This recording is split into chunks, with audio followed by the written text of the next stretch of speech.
نیست. خیلی ممنون. خب خیلی مقدم بگم یک بار دیگه به علیرضا جهانبخش خیلی خوشبختی. بعد از جام جهانی به چه کار مشغولی؟ استراحت؟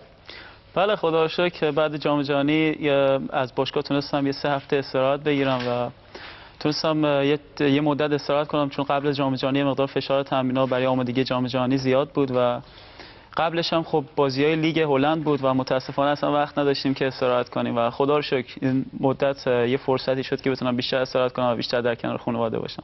خیلی خوب. دیروز هم یه خبر خوب به من بدهی. خودت یا من بگم؟ نه شما بگید. خب دیروز هم که خبر برسه که آقای علیرضا خان دایی بوسه، درسته؟ بله بله. اسم نمیدی نه؟ بله مهرسام، آقا مهرسام تازه به دنیا اومدن. خدا به در با پدر مادر. الان با مهرسام تو چطور قرار بشی هلند بدون دیدن اونا؟ دوریه چه بکنیم؟ آره خب همیشه بچه شیرینه، مخصوصا اینکه من خب اولین باری که خدا رو شکر دایی شدم. خیلی میگن دایی شدن شیرینه ولی حالا فعلا من چیزی حس نکردم.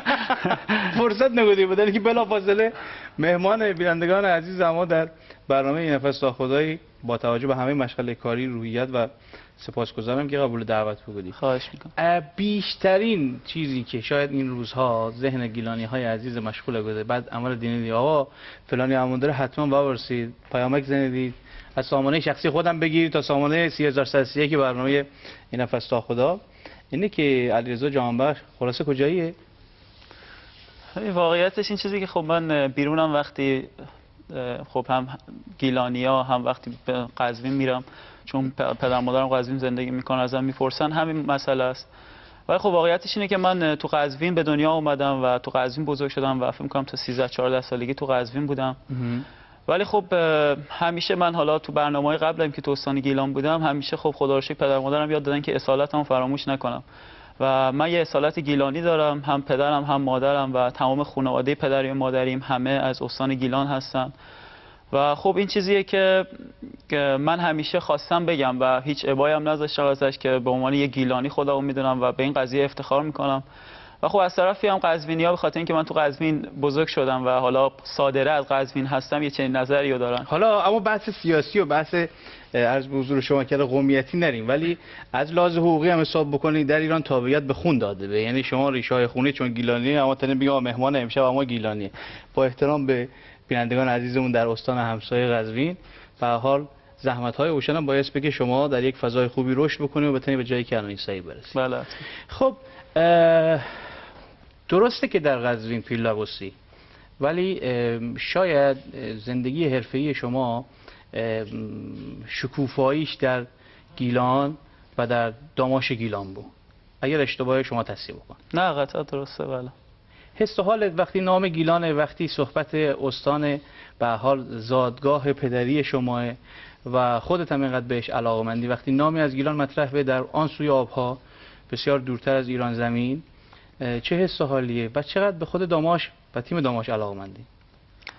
خب ببینید من وقتی 15 سالم بود به ردای پایه داماش رفتم و خب همیشه خودم مدیون باشگاه داماش میدونم، چون موقعی که تهران بودم و مراحل ردای پایه رو گذروندم و خب بعدش به داماش گیلان اومدم. و یه چیزی که همیشه واقعیت فوتبال من بود، خیلی دوست داشتم زودتر و وقتی خیلی جوان‌تر 15 16 سالم بود به داماش گیلان بیام، چون که یه ارقی نسبت به این منطقه داشتم، میدونستم که وقتی بیام کنار همشهریام قطعاً انگیزه بیشتری میگیرم، اعتماد به نفس بیشتری میگیرم. و خب از طرفی هم واقعا علاقه شخصی خودم بود، اینکه دوست داشتم هر چی زودتر بیام تو استان گیلان برای تیم داماش بازی کنم. و خب حالا با صحبتایی که از قبل با آقای عابدینی، چون که تو اون مسیری که اومدم داماش تهران به گیلان، خب ایشون تو اون سالی که واسه اومدم گیلان خب تصمیم گرفتن که من بیام به داماش گیلان. و خب خدا رو شکر از اون اول که اومدم، از همون ابتدا شروع شد به این حمایت‌ها، به این که مخصوصا این که خدا رو شکر هوادارا متوجه شدن که من یه رگ اصلیم گیلانی هستش و خب پدر و مادرم گیلانی هستن، اصالت گیلانی دارم، حمایت‌ها خیلی بیشتر شد و واقعا فکر کردم که خونه خودمه. به خاطر همین باعث شد که من تو مدت کوتاه، تو مدت 2 سال خدا رو شکر تونستم این پیشرفت رو به رشد داشته باشم.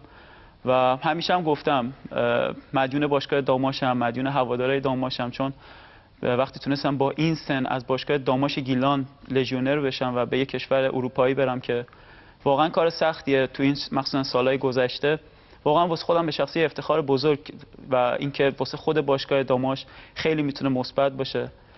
و از فکر کنم طرف زمانی که میان کلامت شکر، زمانی خواهش. که حالا اتفاقاتی که در جریان، ما اصلا نخواهیم کالبد شکافی بکنم آقا چی شد و چی نشد، اصلا کار ندارم، به جای خودش محفوظ، دانندگان هم دانند. ولی فکر کنم اون موقع شما ایران نسوی خبری که برسه، حالا مثلا تحت شرایط مختلف به دلیل مسائل مختلف داماش برای از لیگ برتر نزول کنه، اون خبر وقتی به علیرضا جهانبخش رسه چه حسی داشتی؟ خب واقعیتش اولش رو بگم که اوایل من خب دوستای نزدیکم که خیلی بیشتر بهم نزدیک بودن و واقعا هم تیمیام بودن، بچه‌ها در جریان بودن که اول جدایی از رشت از داماش گیلان واقعا واسه من سخت بود، چون که خیلی 2 سال فوق‌العاده‌ای تو باشگاه داماش داشتم، از همه نظر از همه لحاظ من تو آسایش بودم، تو آرامش بودم، فقط تمرکزم رو فوتبال بود. واقعا سخت بود رفتم و از طرفی هم این تصمیم بود که بایستی میگرفتم برای پیشرفت فوتبالم و خدا رو شکر کل باشگاه داماش، کل مسئولین، همه بازیکن‌ها، کادر فنی، همه موافق این قضیه بودن، با اینکه خیلی‌ها خب دوست نداشتن من از تیم جداشم، ولی خب همه موافق این قضیه بودن. ولی وقتی هم که رفتم کشور هلند همیشه در جریان کارهای داماش بودم، همیشه همه بازی‌ها رو هر هفته دنبال می‌کردم، چون که هنوزم این تیم متعلق به خودم می‌دونستم. و خب فکر می‌کنم چون ما سال خیلی خوبی رو تو داماش گیلان گذروندیم، سالی که من جدا شدم از داماش، فکر می‌کنم جلوی همه تیم‌های بزرگ ایران ما نتیجه گرفتیم، بهترین نتایج، و فکر می‌کنم جالب اینجاست که فکر می‌کنم ما همه 5 تا تیم اول جدول رو بردیم تو رشت و تو تهران حتی. اینا واقعا خاطرهای خوب بود برای هوادارا و خب با این وضعیت هوادارا قاعدتا انتظار نداشتن که تو فصل بعد تیم بخواد از این قدرت به این که سقوط کنه تیم تبدیل بشه. ولی خب متاسفانه رفته رفته و فکر کنم مهمترین دلیلش مسئله مالی بود، مسئله مالی و اینکه بچه‌ها واقعا مشکل داشتن، چون من نزدیک با بچه‌ها در ارتباط بودم. واقعا اون انتظار کمک به جا بود؟ ببینید قاعدتا خیلی میتونست تاثیرگذار باشه، خیلی میتونست تاثیرگذار باشه از این لحاظ که خب بچه‌ها 2-3 سال مشکل داشتن و واقعا 2-3 سال فقط به خاطر هوادارا بازی کردن. و از یه طرفی هم من یه مسئله رو همیشه می‌خواستم مطرح کنم، ولی خب وقت نمی‌شده، الان فکر می‌کنم بهترین فرصت باشه. خب من هنوزم که هنوزه میگم، حالا شما گفتید وقتی سقوط کرد داماش چه حسی داشتی، من فکر می‌کنم یکی از بدترین خاطرات زندگی من بود، چون که من هنوزم خودم رو داماشی می‌دونستم و با داماش من هم سقوط کردم. درسته حالا من تو نیمه‌خان هلند بودم، شرایطم خدا رو شکر شرایط خودم اونجا خوب بود، ولی خب از اون تیم خودمون هم سقوط کرد تو هلند. ولی واقعیتش رو بخواید حالا اینجا به گوش هلندی‌ها فکر نمی‌کنم برسه، ولی ما در 51 کشور دنیا بیننده داریم، خیلی هلندی یا انگلیسی بگو به گوش اوشن برسه مشکل. ولی واقعیتش رو بخواید من از سقوط داماش خیلی ناراحت شدم، یعنی اینکه شاید کمتر از تیم خودمون نباشه، بیشتر هم نبود، چون که واقعا هم اندازه بود. یعنی من هنوزم خودم رو داماشی می‌دونستم و این سقوط خیلی تاثیر داشت. مثلا مهمی که میخوام اینجا بگم اینه که فکر میکنم همه مردم گیلان، به خصوص مردم جوانان رشتی، همه جوانان گیلانی با تیم داماش زندگی میکردن. واقعا فوتبال چون خیلی رشته تاثیرگذاریه و واقعا یه اقتصاد نام برده میشه فوتبال و مردم واقعا زندگیشون با فوتبال میتونه تغییر کنه. بازی جام جهانی رو دیدید. علی جان، من معتقدم میان کلام شما، اولا که بگم بینندگان عزیزمان، طرفداران فوتبال فرق میکنه، داماش و ملوان عزیزانی که شما رو دوست دارید، به عنوان نماینده گیلان در به حال فوتبال در فرای مرزهای ایران زمین خیلی تماس و پیامک داریم که بسیار سپاسگزارید از حضور امشبت. این به جای خودش محفوظ. خیلی از داماشی‌ها آرزو کنید که حالا یک روزی دوباره روز اوج داماش بگرده به تیم، به لیگ برتر و بعدش هم حالا بتونید باز هم تلعب بدونید حتی شده برای یک فصل، یک نیم فصل یا نه. آخر لجلج بازی باعث باشه که داماش سقوط کنه. همین مسئله که خیلی مهمه، من فکر می‌کنم این که میگم همه جوونا واقعا با داماش زندگی میکردن. از طرفی هم حالا ما داریم در مورد داماش صحبت میکنیم، از طرفی هم ملوان هم این مشکلاتو داشت. وقتی 2 تا تیم از یه استان چنین شرایطی دارن، این همه فوتبال دوست، این همه علاقه‌مند به فوتبال، واقعا حمایت اونجوری که باید شاید نبوده. یعنی من بخوام برای باشگاه داماش بگم، من فکر میکنم اگه مسئولین حالا به هر قسمتی، به هر حیطه‌ای مربوط میشه، من فکر میکنم اگه میخوان واقعا با این استان رو دوباره زنده کنن، اگه میخوان شرایط جوونا رو بهتر کنن، از خیلی جاها فکر میکنم، از خیلی جاهای فرهنگی، اقتصادی، از همه اینا واقعا فوتبال میتونه تاثیرگذارتر باشه. و فکر می‌کنم اگه یه شرایطی باشه که بهتر بشه، به داماش بیشتر توجه کنن، به ملوان، اینکه شرایط تیماشون خیلی بهتر بشه، به خصوص الان داماش که سقوط کرده و فقط استان گیلان یه دونه نماینده داره تو استان گیلان و فکر می‌کنم هرچی نماینده بیشتر باشه، از نظر فرهنگی، از نظر جوونا بتونن شرایط بهتری داشته باشن، خیلی میتونه شرایط مثبت بخش بعد همین صحبت ادامه بدیم. اجازه بده که با این جمله که هزینه‌هایی که ما در بخش ورزش انجام دهیم به نوعی یارانی که در حوزه سلامت در بخش‌های مختلف اهم از اجتماعی به جامعه خودمان به ویژه جوانان برای اوشان هزینه کنیم. سبکی برای زندگی بسیار خوب. این نفس تا خدای تماشا بودن دارید در 15مین افطار ماه مبارک رمضان و مهمان عزیز ارجمندمون علیرضا جهانبخش، به حال لیژیونر داماش در نایمخن هلند. بله درسته؟ بله. خب علیرضا جهانبخش خودش جوان موفقی ارزیابی کنه، خودش جوان موفقی دونه. خب ببینید واقعیتشو بخواد هنوز به اون چیزایی که واقعا تو ذهنمه، واقعا رویای بچگیامه به صورت کامل نرسیدم و خب خدا رو شکر میکنم من وقتی تونستم تو این سن تو جام جهانی حضور پیدا کنم و بتونم لژیونر بشم و به یه نماینده از کشور ایران توی یه کشور اروپایی باشم، واقعا همین واسه خودم یه افتخار بزرگه، مخصوصا اینکه تونستم تو این سن خدا رو شکر بهش برسم. یعنی که جزو معدود بازیکن‌های تیم بی که ایرانی ها انتظار داشت چرا مثلا علیرضا کی خیلی تو زمین پس مثلا چه دقیقه آخر، چرا مثلا چند دقیقه آخر. خب خدا رو شکر فکر می‌کنم این دوره جام جهانی یه تیمی داشتیم که واقعا همه بچه‌ها خوب بودن و آمادگی خیلی خوبی داشتن و من خودم نسبت به شرایطی که داشتم خب خدا رو شکر نسبت به اون اردوهایی که گذروندیم و نسبت به تایم که برد تیم ملی دعوت شدم خدا رو شکر شرایط خوبی داشتم تو جام جهانی و فکر می‌کنم خب این مسئله مهمش اینه که کادر فنی تصمیم می‌گرفتم و اون تایمی که من بایستی می‌کردم، ولی خب همیشه سعی می‌کردم هر تایمی بهم برسه بهترین عملکرد رو داشته باشم و بیشترین تلاشمو بکنم و خب این چیزی بود که غالبا کادر فنی بایستی تصمیم می‌گرفتم. مجری مهدی لطفی امشب زیاد تو حرف علیرضا جهانبخش به قول معروف نه خواهش می‌کنم. نه خواهش می‌کنم. چون عزیزی پیامک بزنید که به مجری بگید کمتر تو حرف مهمان بپره. آقا والا به خدا برنامه تلویزیونی گفتگو دیالوگ مونولوگ نیه که مهمان باید تنهایی گپ بزنه، فقط اگه تو بگی من نیم از فردا شب. خب عزیز دیگری پیامک بزنید می‌خواستم بدونم که جهانبخش متولد چه ماه و چه سالی است؟ سوالاتی برسه. من متولد 20 مرداد 1372. 20 مرداد 1372. 21 سال؟ بله تقریبا 21 سال. یک ماه دیگه. یک ماه دیگه. بله. بهترین هدیه تولد علیرضا در طول سالهای گذشته چی بود؟ بهترین هدیه تولد خب هدیه تولد که خب همیشه قرار نیه مثلا کالا یا مثلا فرض مثلا بله درسته سویچ ماشین فلان نه داشتم فکر می‌کردم. فکر می‌کنم یکی از بهتریناش اولین اردویی که تیم ملی دعوت شدم دقیقاً تو تابستون بود و موقعی که تو مرداد ماه بود اولین باری که تیم ملی جوانان دعوت شدم و اون یه مسیر تازه‌ای بود تو زندگی فوتبالی من و که دقیقاً تو روز تولدم ما تو اردو بودیم با تیم ملی جوانان و خب اولین اردو بود که من دعوت شده بودم و خب بچه‌ها واسم جشن گرفتن، واقعا خاطر انگیز بود برام و اون باعث شد که انگیزم خیلی بیشتر کنم تو تیم ملی که بتونم شرایط خوبی داشته باشم. و اگر ورزشکار در سطح حرفه‌ای یک فوتبالیست خوش آتیه نوبستوی یعنی قرار بود که فوتبالیست نباشی، دوست داشتی چه کاری بکنی؟ من رشته تحصیلی مکانیک خودرو همیشه دوست داشتم مهندس بشم. ماشین مورد علاقت؟ ماشین مورد علاقه ندارم واقعا. نداری؟ خیلی دنبال ماشین داخلیمون همه خوبه ها. ماشین خیلی دنبال ماشین نیست. درانی که دوادی باید دو دور بچرخید خوب دوسته واسه یا نه. خب پس علاقت رشته تحصیلی میشه؟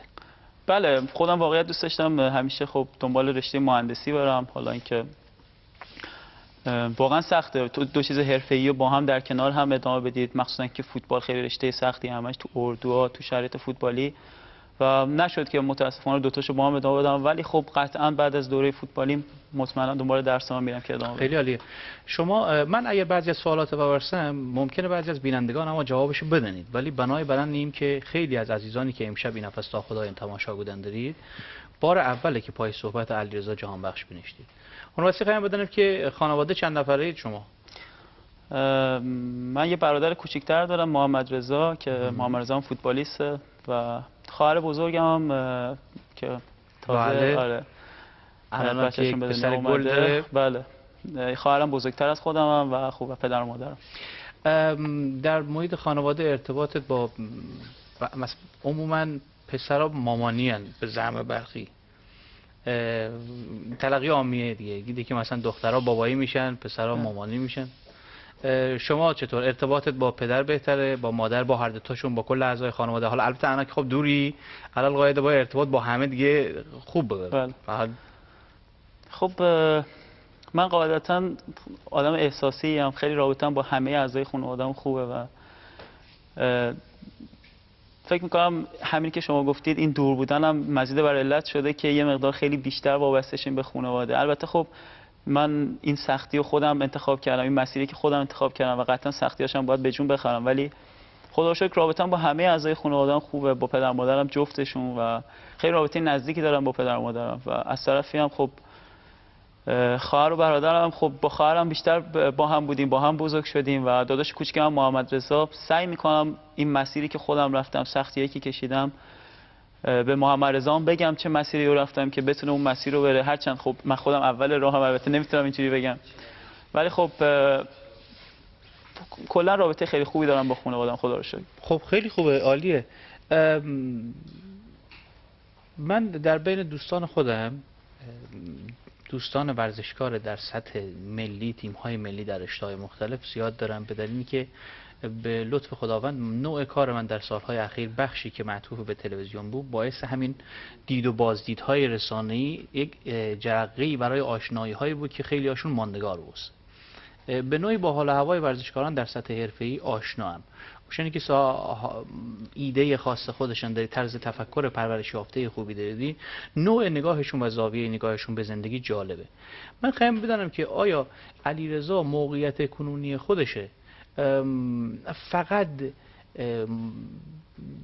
برگرفته از تقدیر و مشیت دیدنه که براش حالا قرار بود سرنوشتش عطا بود که اتفاق دگفه، یا نه تلاش خودش هم دخیل بود، یا نه اون پروردگار عالم که سیاستگزار و جهاندار و جهانبان عالمه، اون در نظر داشتی که شخصی به نام علیرضا جهانبخش جیرنده، پس من در شما جیرنده روزی در 21 سالگی به جایی برسه که الان نیست و بعدش هم مورد احترام کل ملت ایران ببه. خیلی سوالشه بداریم، احکام بدونیم، بگردستیم پاسخ بشنویم. موافقی؟ بله. بفرمایید. بعضی هم پیامک بذارید که از ملوان هم دعوت بکنین، چشم اگر مقدور واسه کار کنیم. خیلی روال برنامه این نفس تا خدا ورزشی نیه، عزیزانی دعوت کنیم که سبک زندگیشون شاید برای من و شما جالب به. بعضی هم گفتید که چرا مجری مثلا گیلکی صحبت کنه، به حال روال برنامه اینه که مجری گیلکی صحبت بکنه. توافقمون هم با مهمان همین بود. از کاپیتان ملوان دعوت بکنم. خب باشه، نقدن از کاپیتان تیم ملوان بندر انزلی دعوت کنم که یک روزی انشالله در روزهای پیش رو یک شبی مهمان این نفس تا خدا بره. حل قربان انزلی چی های عزیز، حل بسره. خب پاسخ سوال قبلی. بله خب قطعا این چیزی که شما میگید، این که آدم از نظر روحی روانی بتونه خیلی شرایط خوبی داشته باشه، خیلی میتونه تو عمر ورزشی فوتبالیست تاثیرگذار باشه. و از طرف فکر میکنم من خودم به 3 تا چیز خیلی اعتقاد دارم و فکر میکنم اولین چیز هدف داشتنه. وقتی یه نفر هدف داشته باشه قطعا برای رسیدن به هدفش دنبال تلاش میره و فکر میکنم تلاش خیلی مهمه، این که آدم برای اینکه بتونه به اون چیزی که میخواد، برای اون چیزی که قاعدتا میتونه یکی از بزرگترین مراحل زندگیش که بالاترین مراحل زندگیش باشه تلاش میکنه و آخری هم توکل به خدا و این خیلی میتونه تاثیرگذار باشه. و من همیشه سعی میکنم تو حرفام از خدا رو شکر استفاده کنم، چون که فقط خود علیرضا جهانبخش میدونه که خدا چقدر بهش کمک کرده. شاید دیگران فقط میبینن که درسته من خیلی تلاش کردم و خب 14-15 سالم بوده از خانواده‌ام دور بودم. خب وقتی 19-20 سالم از کشورم جدا میشم و به یک کشوری میرم که هیچ شناختی ازش ندارم، از فرهنگش، از مردمش، و خب اونجا وقتی تنها میشم فقط بیشتر چیزی که میتونه واسه بهم گلگرمی بده، آرومم کنه، همین رابطه میتونه که با خدا باشه، دعای پدر مادر، اینا خیلی میتونه تاثیرگذار باشه. و فکر میکنم برای موفقیت، فقط حالا من خدا رو شکر تو فوتبال این مسیر رو رفتم، فکر میکنم تو هر مسیری هدف، تلاش و توکل به خدا داشته باشی، قطعا میتونی به اون چیزی که میخوای برسی. به واسطه حضور در هلند، نگاه هلندی ها به ایران چگونه و ایرانی‌ها؟ ببینید واقعیتشو بخواد، اوایل که رفتم خیلی سخت بود که قبول کنن، مخصوصا که حالا از نظر شرایطی که وجود داره نمیخوام بگم، از نظر چیزی که تو حیطه کاری خودمه، از نظر فوتبالی واقعا مقدار سخت بود، چون که خب خود فوتبال هلند فوتبالیه که بازیکن سازه، مربی سازه و بهترین آکادمیای دنیا رو داره و خیلی سخت میشه که بخوان از کشورهای دیگه و علل خصوص حالا از یه بازیکنی که از ایران تو لیگ ایران بازی میکنه، واقعا سخت بود که اینا بخوان اطمینان کنن و یه بازیکنی رو منتقل کنن به فوتبال هلند با اون اتفاقات، با اون شرایط، با اون سختیایی که تو مسیر فوتبال وجود داره که من میخوام از ایران به کشور هلند برم. ولی خب خدا رو شکر اوایل مقدار سخت بود، ولی رفته رفته خدا رو شکر خیلی نگاه‌ها بهتر شد به ایران، به فوتبال ایران و واقعا یکی از بزرگترین هدفام و چیزی که واقعا واسش تلاش می‌کردم این بود که نماینده خوبی واسه ایران باشم، چون که وقتی من به عنوان یه جوون ایرانی به فوتبال اروپا میرم، اگه عملکرد خوبی داشته باشم قطعاً به این فکر میافتن که ایران استعدادهای خوبی داره که حالا یکیش به چشم اومده و تونسته بیاد به فوتبال اروپا و این بهم انگیزه میداد که خیلی شرایط بهتری خیلی داشته خوبه. باشم. امشب راشتی یا نه؟ فکر میکنم باید برگردم، چون که خب باید به محل پدر و مادرم برم سمت جیرنده و داماش. بله. مراسمی برگزاره؟ هم مراسمیه، همین که خب خیلی وقت بود که وقت نمیشد برم به اون سمت و خب امشب به امید خدا برمیگردم که به اون سمت. خیلی خوب. البته ما هماهنگی بودیم با اداره کل ورزش جوانان که حالا اگر قراره که برسی که بتونیم ازت پذیرایی بکنیم. باعث افتخار امشب ما رو افتخار بده خودت خانه سبی و مطمئنا گیلانی ها به شما افتخار کنید، هر جای عالم، هر جای کره مسکون شما زندگی بکنی و فعالیت حرفه‌ای بدهی. چقدر زمان داریم؟ یک دقیقه با هدیه کردن هدایامون به شما من صرف نکنم، چون بعد از خداحافظی هم تنیم اتفاق انجام بدیم. یک دقیقه هر چه دلت میخواهد بگو دیگه، هر چه دلت تنگت میخواهد. خب مسئله‌ای که واقعیتش رو بخوام، من وقت میام رشت یاد خاطراتم میفتم، خاطرات خیلی خوبی که تو رشت داشتم با هم تیمیام، با هوادارا و تو داماش گیلان.